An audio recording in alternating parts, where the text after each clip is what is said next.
Good afternoon. Hello, everybody.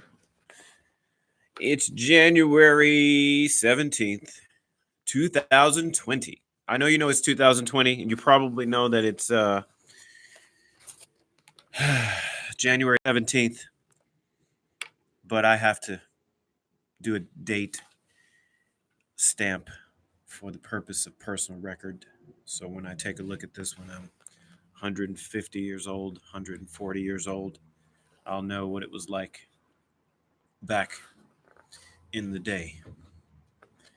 Well, there's not we're not going to make this we're not going to go too long tonight, but I decided to go with the sunglasses again today as just feels it's a Friday night. The bright lights are out. Going to do a little partying tonight. Thought I'd try to hang out like the cool people. It's already 17 days into 2020. 17 days in. Over 2 weeks.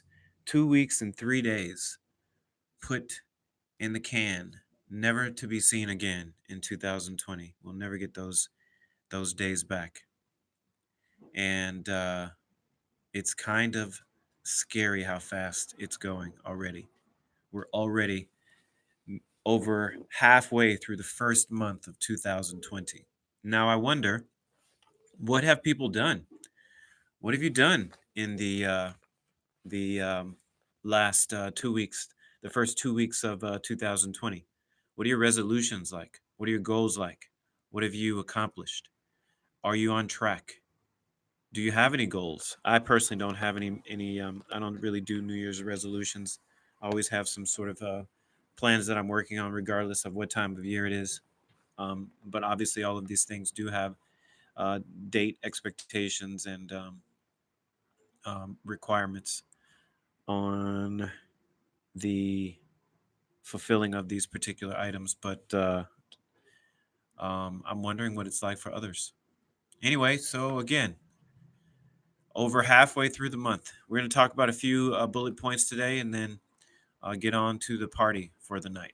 So, first thing that struck my mind today, or struck my attention today, was there's airline rankings came out today, and everybody has their favorite airlines. If you can talk to people that fly often or even fly a couple times a year. A lot of people will say, "I love this airline because they always have the best prices, or they fly to the destinations that I like the most." And one of the airlines that comes to mind that people talk about pretty often is United and American Airlines. Both airlines are pretty professional, and they seem to handle their business. The one thing about United, when I used to work for a larger company, I do remember United, a lot of the flights for United being canceled, I'm sorry, not canceled, but delayed. So it that happened so often that I found myself sitting in the airport waiting for a flight much longer than I expected to be sitting in the airport, and it put a kind of bad taste in my mouth regarding United. And whenever I voiced my opinion about it, other people were like, "Oh, I love United. It's the best. They do this, they do that." Well, United ended up today on the list. I'm going to give you the rankings. And United was not at the top of the list, believe it or not. It was at the bottom, almost at the bottom of the list. In fact, those two airlines that I spoke about, American, so they did, I guess let me just see this. I think there's 9 entries. Yeah, so they didn't do a top 10, which I think is kind of weird. They did a top 9. Maybe there were only, well, there has to be other airlines outside of these, but um, of the 9 that were actually put in the scorecard, United came in at number 8. American came in at number 9. Now, I don't know if you feel the way that I feel, but if we have an airlines that's the airline that has the name of the country that you're from, for me, that should be the number one airline in the country and in the world. but yet it is the bottom of the list. So American either needs to change its name, American Airlines, they need to change their name, which we should put in some kind of bid for that to happen, or they need to step up their uh, their business and get to the top of the list. The fact that they're the last on the list is not acceptable. United number 8, Frontier number 7, JetBlue. I was going to say Blue Sky. JetBlue number 6, and this is a discount airline. This JetBlue, and yet they find themselves in the middle of the pack. Now, my personal favorite, and I'll probably get some flack for this, but they sit right in the middle. I have hardly had any delays on this particular airlines. The seats for this airline actually suck. They could be at the bottom of the list just because their seats are so bad. And what I mean by the seats, like the comfort of their seats suck. So I'm sure that people take this airline probably already know which airline I'm talking about. But when it comes to operations, now that's the one of the most important things in business, and especially for the customer experience, is operations. Their operations are excellent, at least from a customer perspective. A customer that has flown with them for at least 4 or 5 years. Um, Again, their seats suck, but their operations, their flights are all the time that I've flown on them. My flights have always been on time. I have never had a flight that I had to wait for or that was delayed. Now I'm sure that because they're in the middle of the pack, they have many delayed flights, and I'm sure other people have different experiences. But um, so far, my experiences with them have been great. Now this is a discount airline. But I don't like to pay more than I have to unless the experience is going to be incredible and blow my mind. And I'll tell you that if you take, I'm going to read all these airlines out, but if you take the experience of all these airlines and take the fact that you would have to pay, let's say, $100 more for a ticket for a different airline than the one I'm about to name, then to me, it's not necessary. It's not necessary. Why do that to yourself? But anyway, so my favorite airline from the list, from the perspective of value, I just want to clarify value because it's definitely, if you have to fly from Los Angeles to New York, you may not feel like you got your value because the seats are terrible. They're so bad. I mean, they're ridiculous. It's like sitting on a it's like sitting on a yoga mat, but under the yoga mat is bars and rocks. Anyway, number 5 is Spirit Airlines.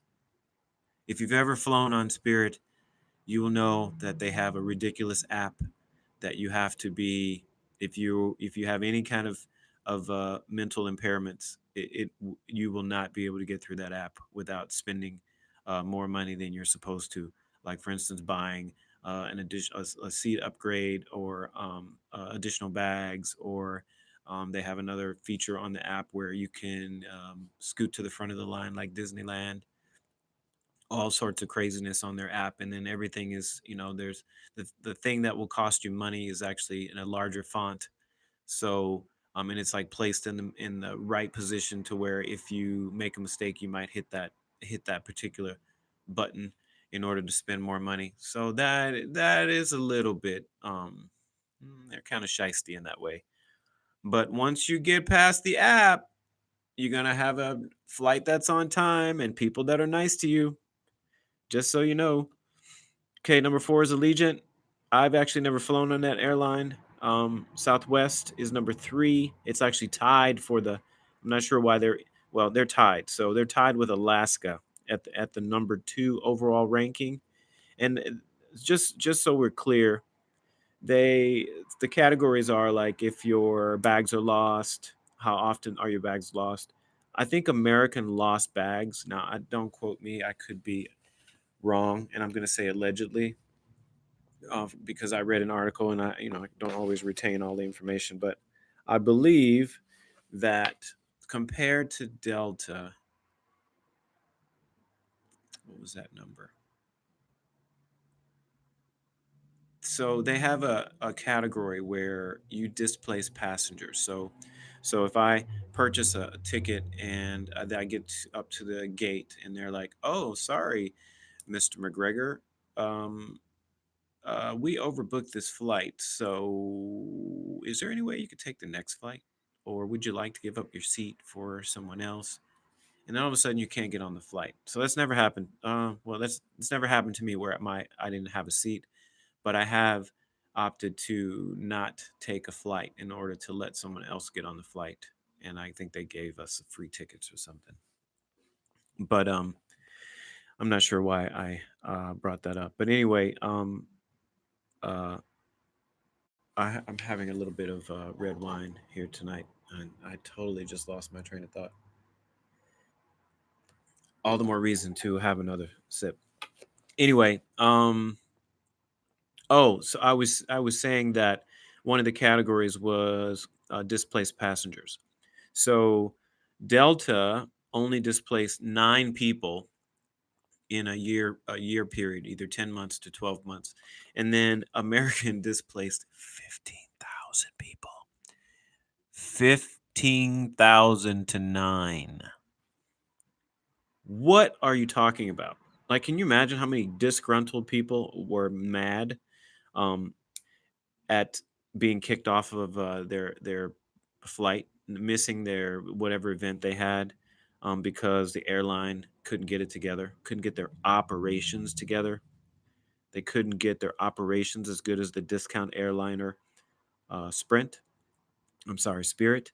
So anyway, that's a big discrepancy. And there were other figures that were significantly different, like 139 versus 1500 was another disparity between the top and the bottom performer. But so I think I just named the very number one spot. So the overall number one airline in America is boom, boom, boom, Delta. Delta, which I don't fly very often, haven't flown really. I probably haven't taken a Delta flight in years. Um, but they command the number one spot. They have most on time flights. They have least amount of canceled flights. They don't lose your baggage as much as the other airliners, and a few other categories that they do better than everybody else. And this is called the 2019 Airline Scorecard Rankings of major carriers in key operational areas. Oh, see, operational areas from best to worst. Alaska is number two. I've flown Alaska many, many times, especially to San Francisco, and definitely a great experience whenever I've flown with them. So I can see why they're in the number two position. In fact, I remember flying with them like 20 something years ago, and the experience was always great to San Francisco. They kind of similar to they were um, flying out of Burbank, and it was like a new market for them. So they were exceptionally happy about being able to service the business people from that area to San Francisco. So there you are. So if you want to book a vacation anytime soon and you want everything to go right, probably the best airline to take would be Delta, number two, Alaska, number three, Southwest, Allegiant, and then Spirit. And as I say, my endorsement goes to Spirit. Um, but make sure it's not a long flight because you will not be happy at the end of the flight. All right.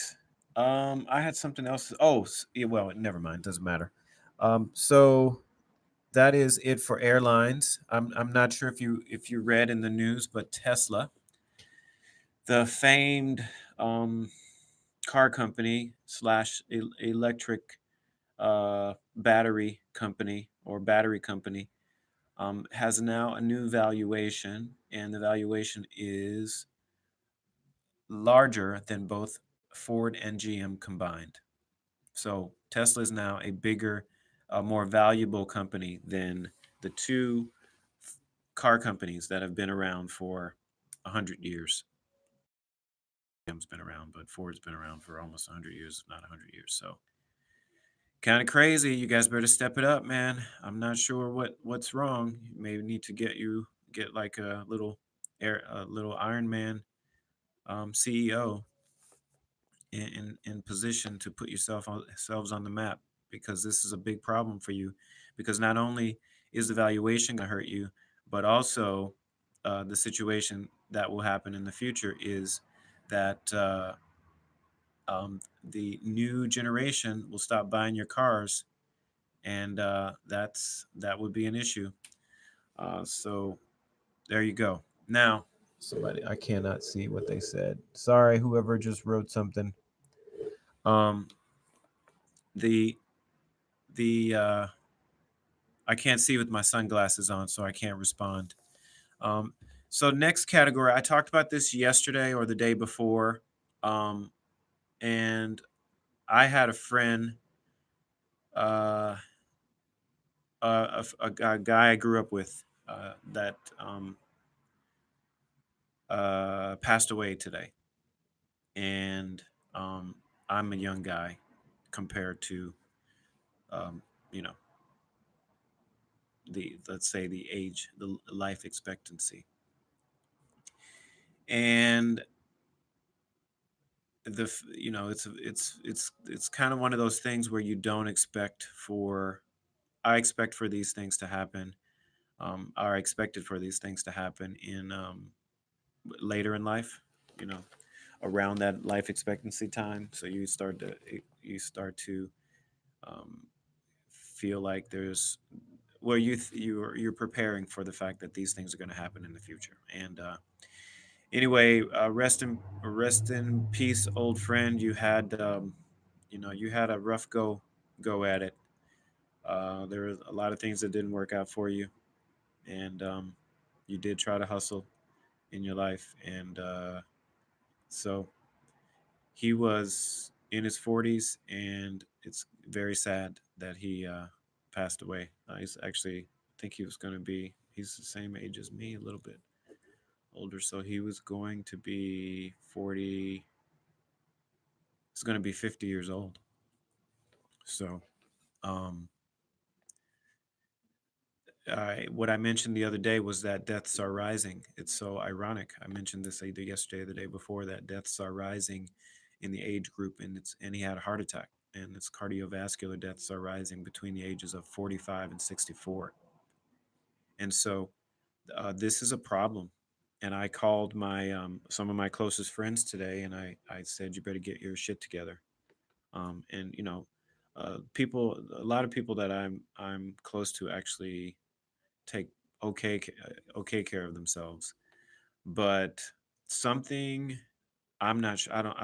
This person I grew up with, I hadn't spent any time with him later in life. I did meet up with him a few times through over the years, and I know that he had a stroke, um, maybe like 5 years ago, and I know that his well, anyway, I don't want to give his personal life out. I haven't said his name, but people will know who I'm talking about if they listen to this. So I know that his diet wasn't probably the greatest. He wasn't actually overweight, so which is another kind of interesting thing. But he had a stroke, and then he had a heart attack and died. And he was not an old person. So the food out here is terrible. I will do uh, a podcast about this in the future. I have been studying nutrition and food for a long time. I have a lot of um, insight into what's good and what's bad, and it's something that the message should be out. More people should be talking about it. More normal people should be talking about it, and you should be talking about it to your closest friends and people that you feel like that are in jeopardy of having some kind of health issue. So ultimately, what you should do is take care of yourselves and eat better food and try to eat. Muhammad Ali actually, when I was a kid, I saw Muhammad Ali speak during um, well, to an audience. I was actually a little kid, And one of the things he said in the speech was eat. He told people to stop eating. This was in the South, so people eat pretty bad in the South, and he told people to stop eating um, processed foods and eat whole foods. And so that's the first thing you can do. The sad thing about it is now the larger uh, corporations and food companies have gotten into the whole food business, and even the whole foods are bad. So it's likely that GMO foods are not good for you. I mean, I say it's likely because I can't make the claim. I'm not a scientist, but I try my best not to eat as many things that are not GMO as possible. And so because we don't know the long term effects of those particular foods. Anyway, eat whole foods and make sure that you exercise. Another thing that you need to know that a lot of people don't know is sitting down all day is just like smoking. It is it is probably it probably accounts for more deaths than or as many deaths as cigarette smoking. So just know that sitting down is the new cigarette. All right. Okay. Let's see. We got a few more minutes here. Last thing I want to talk about is well, first of all, McGregor and Cowboy fighting tomorrow. Watch the weigh-in today. First of all, the fight card. Well, Holly Holm is fighting, which is a big deal. I think she's fighting this weekend. I didn't watch the whole thing. I just watched the McGregor and Cowboy weigh in because I wanted to see what they look like before I give my prediction tomorrow. And uh, Connor looks good. Cowboy looks. I think Cowboy actually. Well, Connor looks thicker and stronger.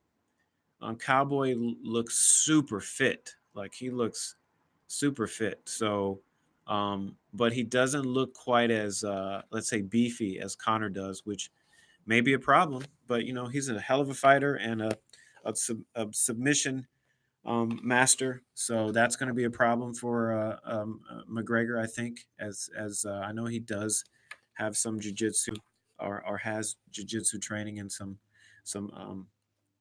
uh, ability to stop the takedowns and stuff like that. But that will that'll be an interesting. It's going to be an interesting fight. Don't know exactly who I'm gonna predict to win, but I will make that prediction tomorrow, so you can tune in for that.